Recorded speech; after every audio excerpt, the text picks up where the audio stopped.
वहाँ जाके उन्होंने क्या बोलना था, उनका नंबर वगैरह सब कुछ बंद हो गया था अच्छा। और कोई राब्ता नहीं हो पा रहा था। पहले ही मैं बेसहारा थी और ना मेरा कोई घर-बार था और फिर मैं जहाँ से स्टार्ट हुई थी वहाँ की वहाँ ही खड़ी रही मैं तो। अस्सलाम वालेकुम नाजरीन, मैं आपका अपना मेज़बान ज़ुबैर राजपूत। तो हमारे साथ निदा नामी लड़की जो मौजूद है, इनकी स्टोरी हमारे चैनल पे पहले भी बन चुकी है। नाजरीन, तकरीबन आज से 1 साल पहले की बात है। ये अपने ख़ानदान को सपोर्ट करने के लिए पार्लर में जॉब करने जाती हैं, जहाँ इनके साथ एक हादसा होता है। ये स्टोरी आप पहले हमारे चैनल पे देख चुके हैं। निदा हमारे साथ मौजूद है और इनके साथ फिर से एक मामला हुआ है। ये सारा क्या माजरा है, ये इन्हीं से जानते हैं, उनसे बात करते हैं। अस्सलाम वालेकुम। वालेकुम सलाम। अच्छा निदा, जब आपकी स्टोरी हमारे चैनल पे बनी, उसके बाद आपने बताया कि यूके के एक शख्स के साथ आपकी से राब्ता होता है और वो आपकी हेल्प करता है, आपके मुश्किल हालात में आपकी सपोर्ट बनता है। उसके बाद उसके साथ आपकी शादी होती है। ये सारा क्या माजरा है और आज वो क्यों छोड़ के चला गया, ये जरा हमारे नाज़रीन को बताइएगा। जब स्टोरी मेरी चली तो मुझे काफ़ी ज़्यादा कॉल्स आई और कुछ लोगों ने तो वैसे भी बहुत ज़्यादा तंग किया और अजीब-अजीब डिमांडें की। इनमें से एक यूके में एक शख्स था, उसने मतलब मेरी स्टोरी को देखा, मेरी काफ़ी हेल्प भी की और फिर उन्होंने कहा कि मैं तुमसे शादी करना चाहता हूँ। तो उन्होंने कहा मैं पाकिस्तान आऊँगा तो तुम्हारे साथ शादी कर लूँगा। अच्छा। तो ने 3-4 माह उधर यूके में ही हेल्प करते रहे। मतलब काफ़ी मेरे साथ अच्छे तरीके से वो रहते थे और काफ़ी सपोर्ट करते रहे। फिर वो 4 माह बाद पाकिस्तान आए। अच्छा। उन्होंने मेरे साथ निकाह किया था। तो उसके बाद कहते थे कि मैं तुम्हें यूके ले जाऊँगा। पहले उन्होंने कहा था कि मैं यहाँ पे आऊँगा तो तुम्हारे साथ निकाह कर लूँगा। अब 3 माह हो गए हैं। तो वो 3 माह की छुट्टी में आए हैं इधर। अच्छा। तो मैं मेरे साथ निकाह किया है। तो 3 माह के अंदर कहते होते थे कि मैं तुम्हें अपने साथ यूके ले जाऊँगा, मैं वहाँ जाके वीज़ा भेजूँगा।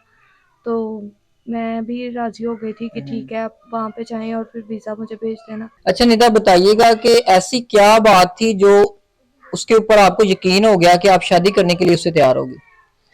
जी, वो मैंने आपको बताया कि वो मेरी सपोर्ट भी करते थे, मेरी हेल्प भी करते थे और मैं इस बेस पे की थी कि आज के दौर में कौन किसी के साथ इतना सिंसियर होके चलता है और कौन किसी की इतनी हेल्प करता है बिना मकसद के। तो फिर इसलिए उन्होंने कहा कि मैं तुमसे शादी करना चाहता हूँ, तो फिर मैंने इसलिए उनके साथ शादी करने के लिए तैयार हो गई थी। मतलब आपने अपनी रजामंदी दे दी।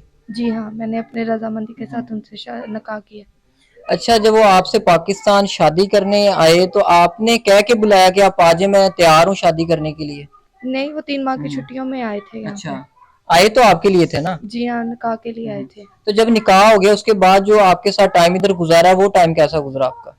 जी, वो टाइम तो अच्छा ही गुज़रा था। काफ़ी मतलब अच्छे तरीके से मेरे साथ रहते थे और मुझसे यही वादा करते थे कि मैं तुम्हें अपने पास दोबारा उधर यूके बुला लूँगा। अच्छा, जब वो आपको इतने बड़े बड़े ख्वाब दिखाए, उसने पहले फोन पे ख्वाब दिखाए, फिर इधर आके निकाह किया और आपके साथ 3-4 माह गुजारे उन्होंने, तो उस टाइम के दौरान जो आपके साथ वादे किए और उन्होंने बोला कि साथ लेके जाऊंगा, तो आज वो वापस जा चुके हैं, तो उसके बाद उन्होंने आपसे क्या बोला वहां जाके। वहाँ जाके उन्होंने क्या बोलना था, उनका नंबर वगैरह सब कुछ बंद हो गया था अच्छा। और कोई राब्ता नहीं हो पा रहा था। पहले ही मैं बेसहारा थी और ना मेरा कोई घर-बार था और फिर मैं जहाँ से स्टार्ट हुई थी वहाँ ही खड़ी रही मैं तो। इस बात को कितना अरसा हो गया कि वो आपको छोड़ के जा चुके हैं और आप अकेले दोबारा से जिंदगी गुजार रही हैं। 6 माह हो गए हैं। अच्छा। तो निदा, 6 माह के दौरान अब वो जाहिर बात है पहले आपको पैसे भेजते थे, जब वो इधर आए निकाह किया सारा खर्चा उन्होंने किया होगा, आपका घर सारा संभाला, आपकी जिम्मेदारी। तो अभी आप कैसे गुजारा कर रही हैं, आप क्या जॉब कर रही हैं या कैसे अपने घर का रेंट वगैरह दे रही हैं। पहले तो कुछ मेरे पास सेविंग थी मेरे पास, तो वो उनमें मैं खर्चा थोड़ा पूरा करती रही हूँ, लेकिन अब मेरे पास कुछ भी नहीं है। घर भी हमारा रेंट पे है तो मेरे पास अब कुछ भी नहीं है यार। अच्छा निदा, आपकी पहले भी ऑलरेडी स्टोरी बन चुकी है, सारे आपको मामलात पता है कि जब स्टोरी बनती है, नंबर लगता है, तो लोग क्या कुछ करते हैं, लोग तंग भी करते हैं, दिलासा भी देते हैं, और बुरे भले लोग भी होते हैं बीच में जो डिग्रेड भी करते हैं। तो अभी फिर से एक बार आपकी स्टोरी बन रही है। वैसे ही क्वेश्चन मेरा आपसे बनता नहीं है कि अगर दोबारा से कोई शख्स ऑफर करे तो क्या दोबारा से शादी कर लेंगी आप।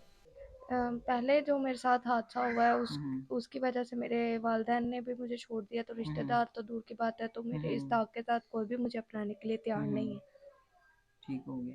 तो अभी आप क्या चाहती हैं हमारे व्यूवर्स के साथ, दोबारा आपका वीडियो बनाने का मकसद क्या है? मैं चाहती हूँ कि मेरी थोड़ी बहुत ही हेल्प की जाए बिना किसी मकसद के। बगैर किसी लालच के। जी, बिना अच्छा। बिना किसी लालच के मेरी हम्म। अगर कोई हेल्प हम्म। करने के लिए तैयार है तो प्लीज़ वो मेरी हेल्प करे। अच्छा निदा, मुझे ये बताओ, जब आपकी स्टोरी बनी लगी, आपको फ़ोन आना शुरू हुए, किस तरह की डिमांड्स थी लोगों की तब? फ़ोन बहुत ज़्यादा आते थे, हम्म। लोग बहुत ज़्यादा अजीब-ओ-गरीब डिमांड्स करते थे, हम्म। जिसकी हम्म। वजह से वह मुझे फ़ोन ही अपना बंद करना पड़ा था। ठीक है। इतनी अजीब डिमांड्स थी। तो जी नाजरीन, निदा की दोबारा से आपने कहानी सारी सुन ली है कि अब फिर ओवरसीज़ पाकिस्तानी हमारे भाई कहते हैं कि ये सब फ्रॉड होता है, कोई शादी करने के लिए नहीं मानती, ये सारी फेक वीडियोस होती हैं। कि नाजरीन, इनके साथ आप देखें कि पहले कितना बुरा एक हादसा हुआ, उसके बाद फिर भी इन्होंने अपनी ज़िंदगी में आगे मूव करने की कोशिश की और एक ओवरसीज़ पाकिस्तानी के साथ शादी की। लेकिन वो इनके साथ क्या करके गया है? तो नाज़रीन, इसी वीडियो को देख के ज़ाहिर बात है बाकी लोग क्या सबक लेंगे कि ओवरसीज़ पाकिस्तान के साथ हम शादी नहीं करेंगे। तो इस तरह फ़रेब ना किया करें, और आप हमारी वीडियो बनाने का मकसद ये होता है किसी गरीब की हेल्प की जाए, ना कि उसे तंग किया जाए। तो नाज़रीन, स्क्रीन पे इनका नंबर चल रहा होगा, उस नंबर पे एक बार फिर से इनसे रब्ता करें। प्लीज़ इस बार तंग ना कीजिएगा, इनकी हेल्प कीजिएगा और बगैर किसी लालच के। थे इसी बात के साथ अपने मेज़बान को इजाज़त दीजिएगा। अल्लाह ने के बाद।